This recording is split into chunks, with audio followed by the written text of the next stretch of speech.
चरितं देवदेवस्य महादेवस्य पावनम् अपारं परमोदारं चतुर्वर्गस्य साधनम्।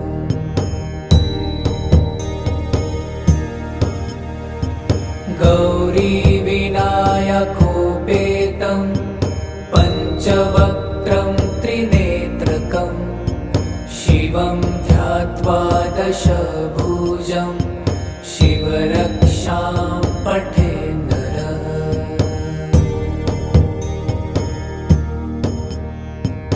गङ्गाधर शिरः पातु भालमर्धेन्दुशेखरः नयने मदनध्वंसी कर्णुसर्पविभूषणः।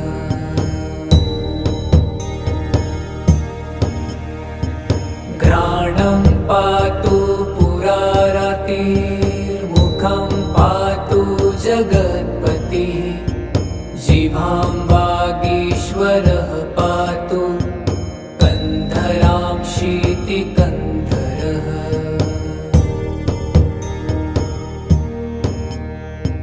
श्रीकण्ठ पातु मे कण्ठं स्कन्धो विश्वधुरन्धरः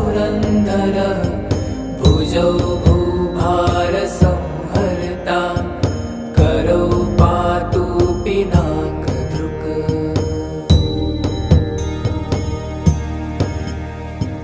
हृदयं शङ्करः पातु जठरं गिरिजापतिः नाभिं मृत्युञ्जयः पातु कटिव्याघ्रजिनाम्बरः।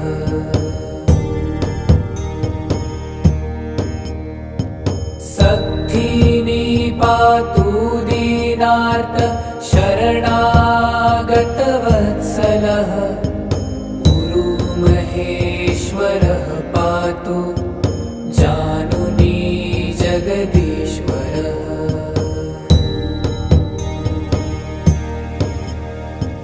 जङ्घे पातु जगत्कर्ता गुल्फौ पातु गणाधिपः चरणौ करुणासिन्धु सर्वाङ्गानि सदाशिवः।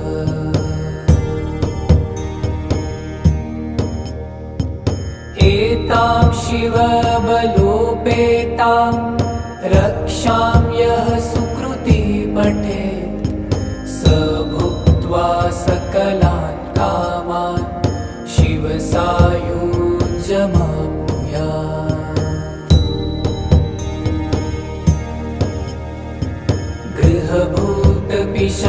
गृहभूतपिशाचाश्चाद्या स्त्रैलोक्ये विचरन्ति ये दूरात् आशु पलायन्ते शिवनामाभिरक्षणात्।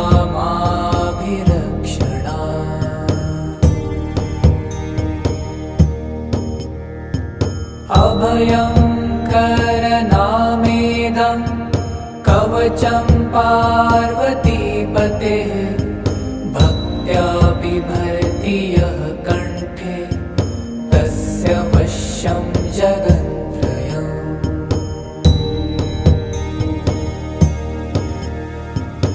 इमां नारायणः स्वप्ने शिवरक्षां यथा दिशत् प्रातरुत्थाय योगीन्द्रो याज्ञवल्क्यस्तथा लिखत्। चरितं देवदेवस्य महादेवस्य पावनम् अपारं परमोदारं चतुर्वर्गस्य साधनम्।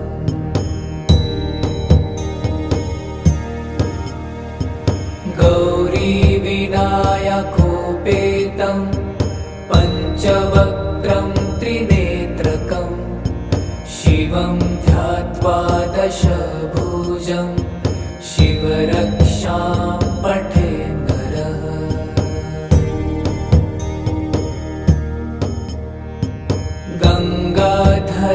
शिरः पातु भालमर्धेन्दुशेखरः नयने मदनध्वंसी कर्णुसर्पविभूषण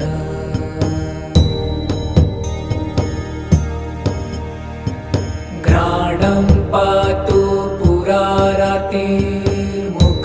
पातु जगत्पतिः जिह्वां वागीश्वरः पातु कन्धरां शीतिकन्धरः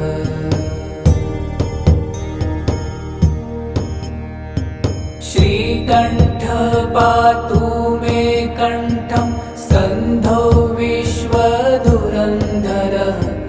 भुजौ भूभारसंहर्ता करौ पातु पिनाकधृक्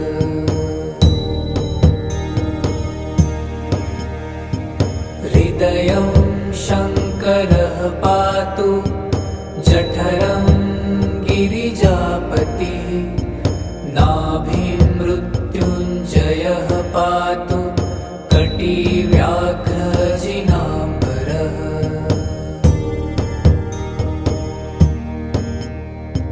सत्थिनी पातु दीनार्त शरणागतवत्सलः उरुमहेश्वरः पातु जानुनी जगदीश्वरः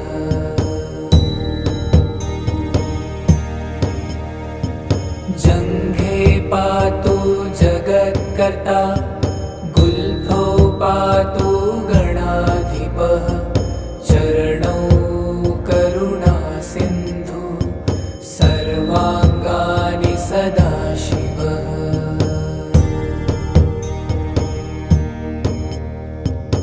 एतां शिवबलोपेतां रक्षां यः सुकृती पठेत् स भूत्वा सकलान् कामान् शिवसायुज्यमाप्नुयात्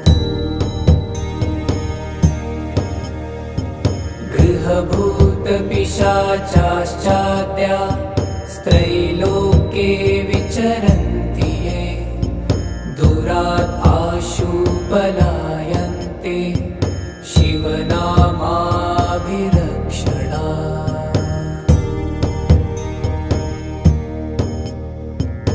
अभयं करनामेदं कवचं पार्वतीपतेः भक्त्या बिभर्ति यः कण्ठे तस्य वश्यं जगन्त्रयम्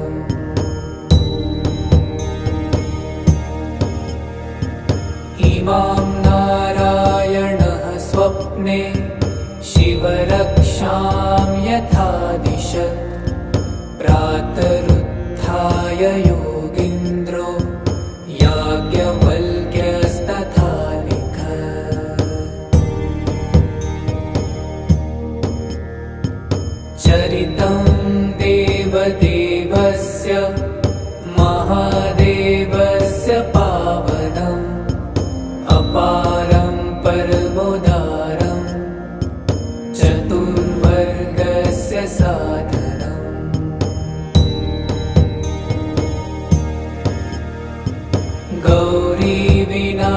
गौरीविनायकोपेतं पञ्चवक्त्रं त्रिनेत्रकं शिवं ध्यात्वा दशभुजं शिवरक्षां पठे नरः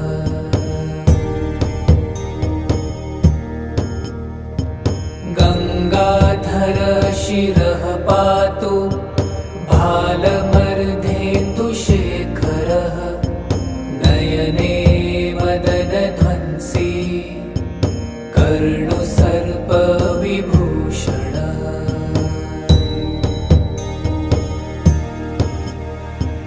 घ्राणं पातु पुरारातिर्मुखं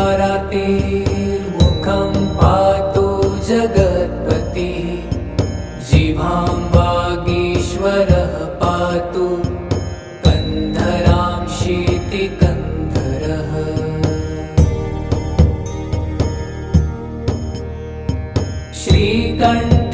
पातु मे कण्ठं स्कन्धो विश्वधुरन्धरः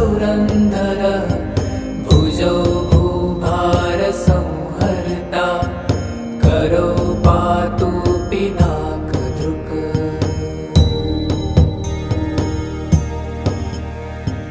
हृदयं शङ्करः पातु जठरं गिरिजापतिः नाभिं मृत्युञ्जयः पातु कटिव्याघ्रजिनाम्बरः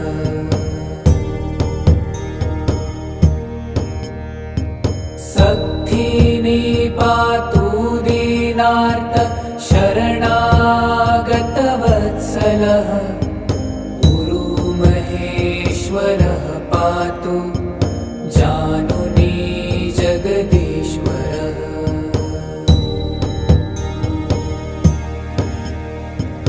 जङ्घे पातु जगत्कर्ता गुल्फौ पातु गणाधिपः चरणौ करुणासिन्धु सर्वाङ्गानि सदाशिवः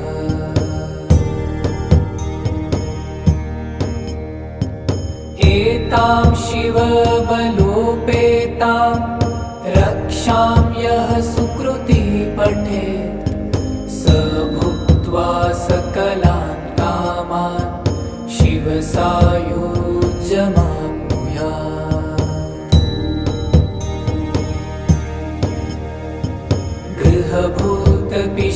गृहभूतपिशाचाश्चाद्या स्त्रैलोक्ये विचरन्ति ये दुरात् आशु पलायन्ते शिवनामाभिरक्षणात्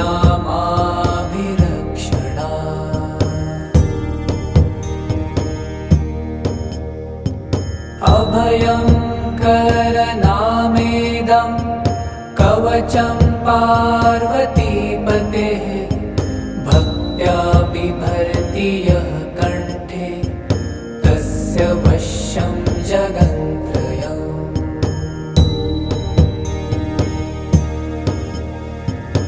इमां नारायणः स्वप्ने शिवरक्षां यथा दिशत् प्रातरुत्थाय योगीन्द्रो याज्ञवल्क्यस्तथा लिखत्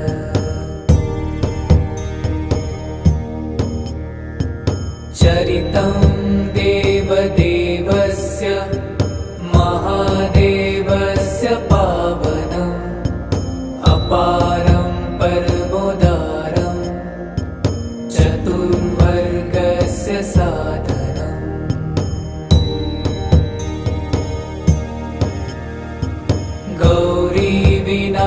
गौरीविनायकोपेतं पञ्चवक्त्रं त्रिनेत्रकं शिवं ध्यात्वा दशभुजं शिवरक्षां पठे नरः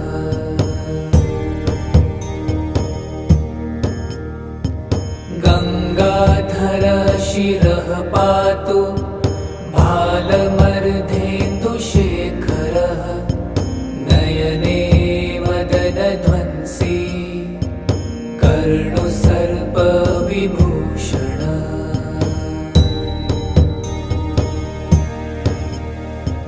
घ्राणं पातु पुरारतिर्मुखं पातु जगत्पतिः जिह्वां वागीश्वरः पातु कन्धरां शीतिकन्धरः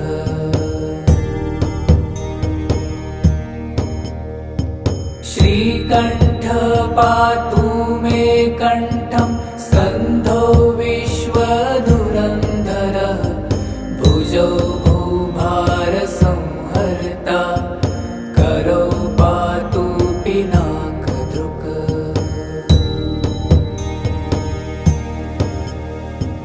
हृदयं शङ्करः पातु जठरं गिरिजापतिः नाभिं मृत्युञ्जयः पातु कटिव्याघ्रजिनाम्बरः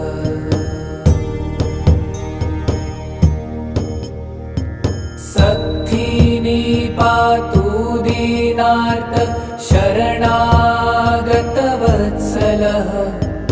गुरुमहेश्वरः पातु जानुनी जगदीश्वरः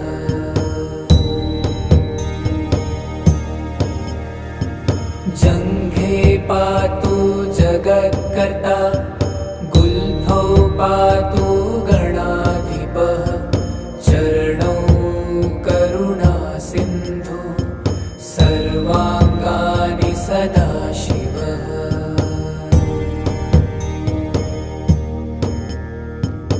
एतां शिवबलोपेतां रक्षां यः सुकृती पठेत् स भुक्त्वा सकलान् कामान् शिवसायुज्यमाप्नुयात्।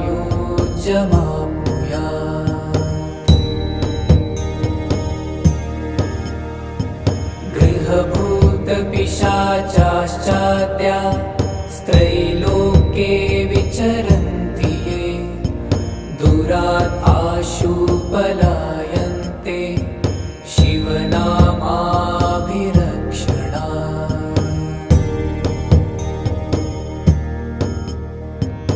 अभयं करनामेदं कवचं पार्वतीपतेः भक्त्या बिभर्ति यः कण्ठे तस्य वश्यं जगन्त्रयम्।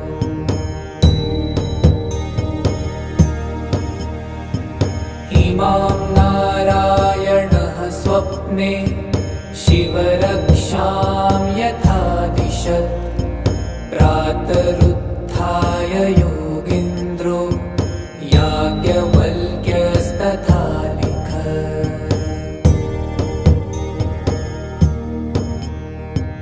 चरितं देवदेवस्य महादेवस्य पावनम् अपारं परमोदारं चतुर्वर्गस्य साधनम्।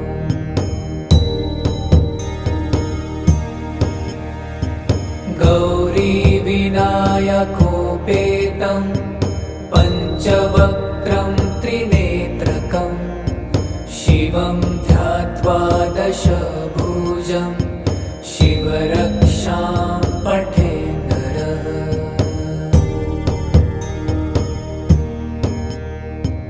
गङ्गाधरः शिरः पातु भालमर्धेन्दुशेखरः नयने मदनध्वंसी कर्णुसर्पविभूषणः।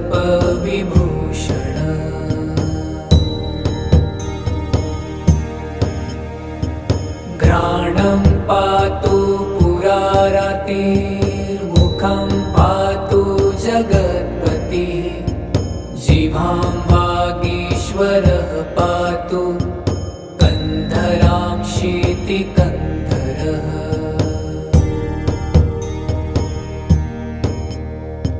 श्रीकण्ठः पातु मे कण्ठं स्कन्धो विश्वधुरन्धरः भुजौ भूभारसंहर्ता करौ पातु पिनाकधृक्।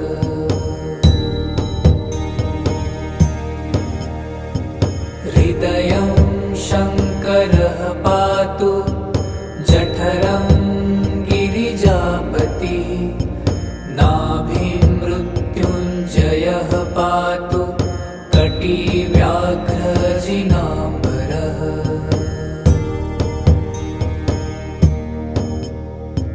सत्थिनी पातु दीनार्त शरणागतवत्सलः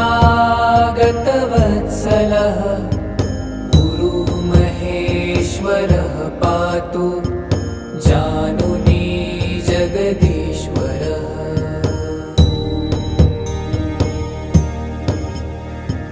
जङ्घे पातु जगत्कर्ता गुल्फौ पातु गणाधिपः चरणौ करुणा सिन्धु सर्वाङ्गानि सदाशिवः।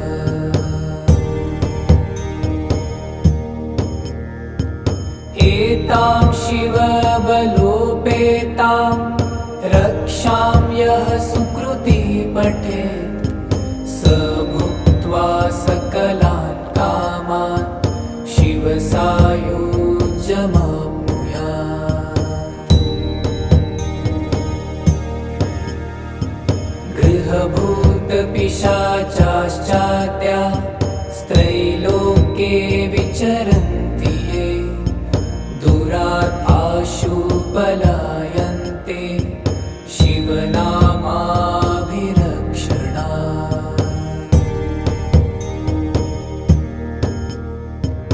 अभयं करनामेदं कवचं पार्वतीपतेः भक्त्या बिभर्ति यः कण्ठे तस्य वश्यं जगन्त्रयम्।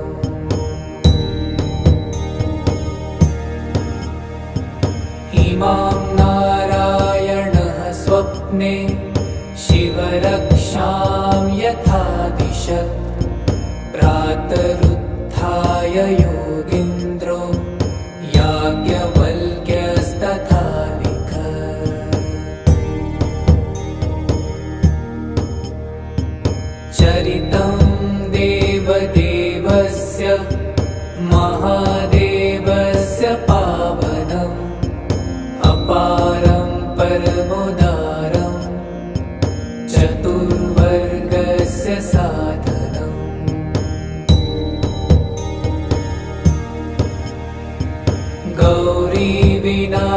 गौरीविनायकोपेतं पञ्चवक्त्रं त्रिनेत्रकं शिवं ध्यात्वा दशभुजं शिवरक्षां पठेत् नरः।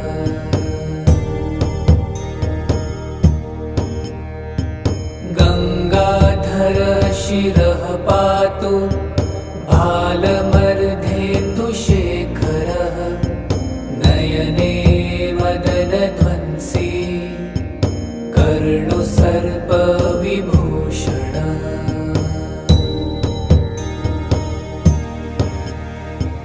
घ्राणं पातु पुरारातिर्मुखं पातु जगत्पतिः जिह्वां वागीश्वरः पातु कन्धरां शीतिकन्धरः।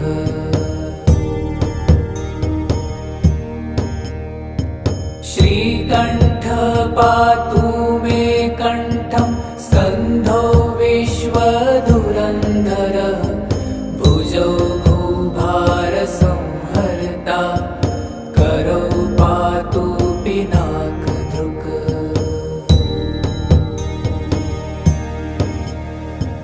हृदयं शङ्करः पातु जठरं गिरिजापतिः नाभिं मृत्युञ्जयः पातु कटिव्याघ्रजिनाम्बरः।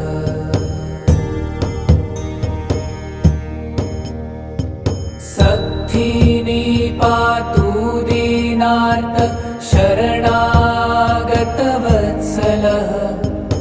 उरुमहेश्वरः पातु जानुनी जगदीश्वरः।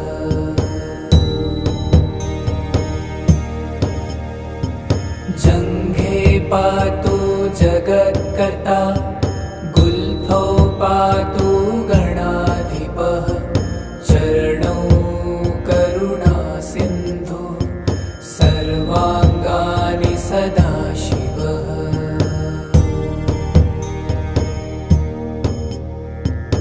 एतां शिवबलोपेतां रक्षां यः सुकृती पठेत् स भुक्त्वा सकलान् कामान् शिवसायुज्यमाप्नुयात्।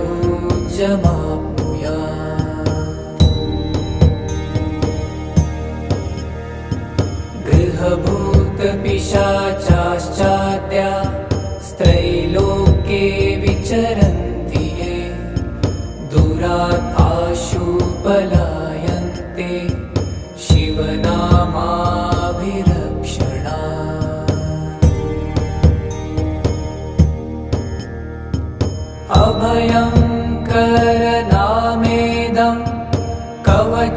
पार्वतीपतेः भक्त्या बिभर्ति यः कण्ठे तस्य वश्यं जगन्त्रयम्।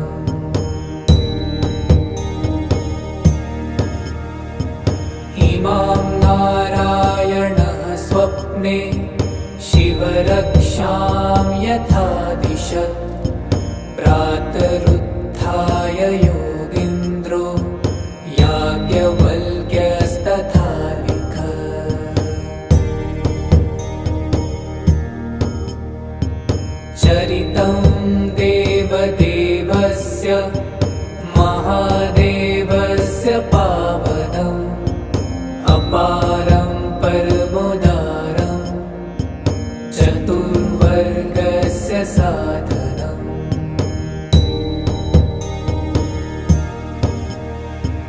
गौरीविनायकोपेतं पञ्चवक्त्रं त्रिनेत्रकं शिवं ध्यात्वा दशभुजं शिवरक्षां पठे नरः।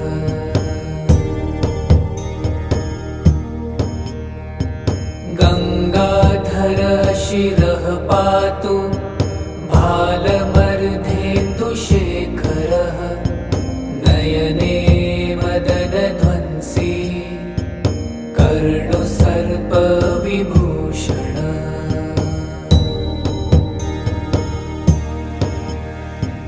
घ्राणं पातु पुरारातिर्मुखं पातु जगत्पतिः जिह्वां वागीश्वरः पातु कन्धरां शीतिकन्धरः।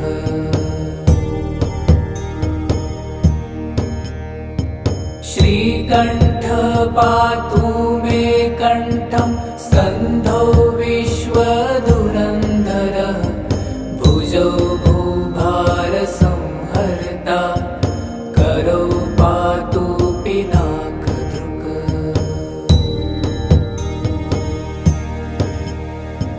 हृदयं शङ्करः पातु जठरं गिरिजापतिः नाभिं मृत्युञ्जयः पातु कटिव्याघ्रजिनाम्बरः।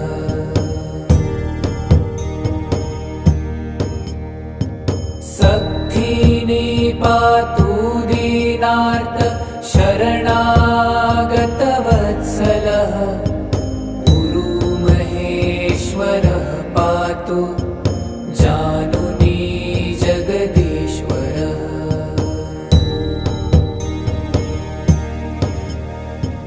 जङ्घे पातु जगत्कर्ता गुल्फौ पातु गणाधिपः चरणौ करुणासिन्धु सर्वाङ्गानि सदाशिवः।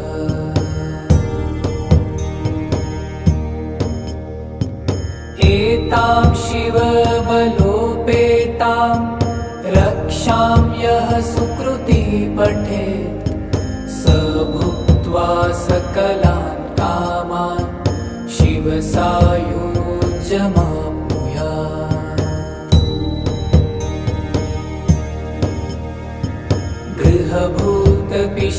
गृहभूतपिशाचाश्चाद्या स्त्रैलोक्ये विचरन्ति ये दूरात् आशु पलायन्ते शिवनामाभिरक्षणात्।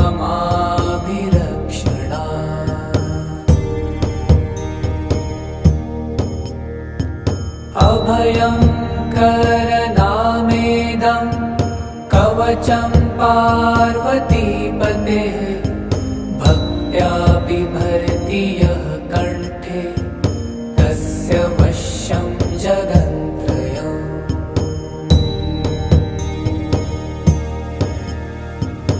इमां नारायणः स्वप्ने शिवरक्षां यथा दिशत् प्रातरुत्थाय योगीन्द्रो याज्ञवल्क्यस्तथा लिखत्।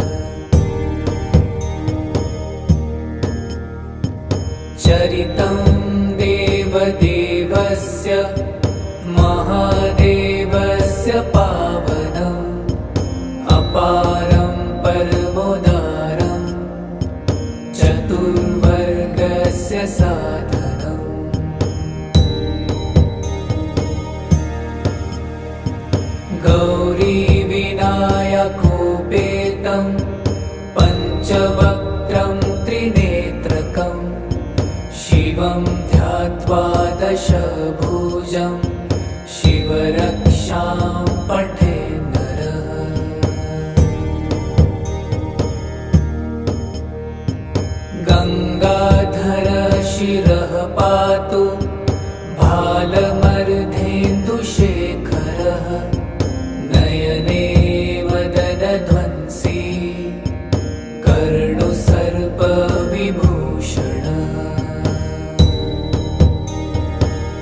पुरारतिर्मुखं पातु जगत्पतिः जिह्वां वागीश्वरः पातु कन्धरां शीतिकन्धरः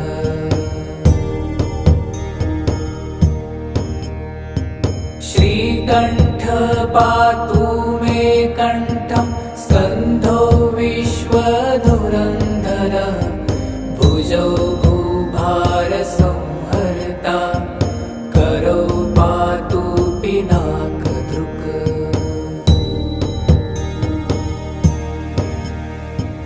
हृदयं शङ्करः पातु जठरं गिरिजापतिः नाभिं मृत्युञ्जयः पातु कटिव्याघ्रजिनाम्बरः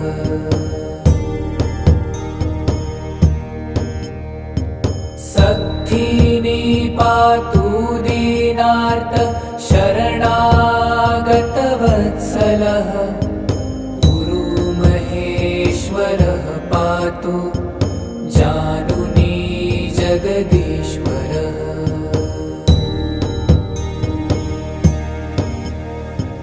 जङ्घे पातु जगत्कर्ता गुल्फौ पातु गणाधिपः चरणौ करुणासिन्धु सर्वाङ्गानि सदाशिवः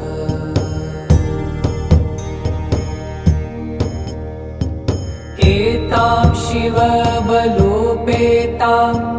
रक्षां यः सुकृती पठेत् स भुक्त्वा सकलान् कामान् शिवसायुज्यमाप्नुयात्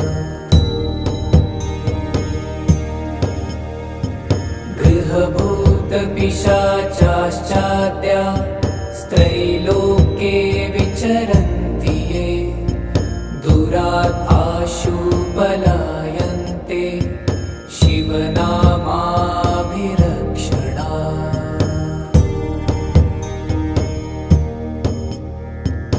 अभयं करनामेदं कवचं पार्वतीपतेः भक्त्या बिभर्ति यः कण्ठे तस्य वश्यं जगन्त्रयम्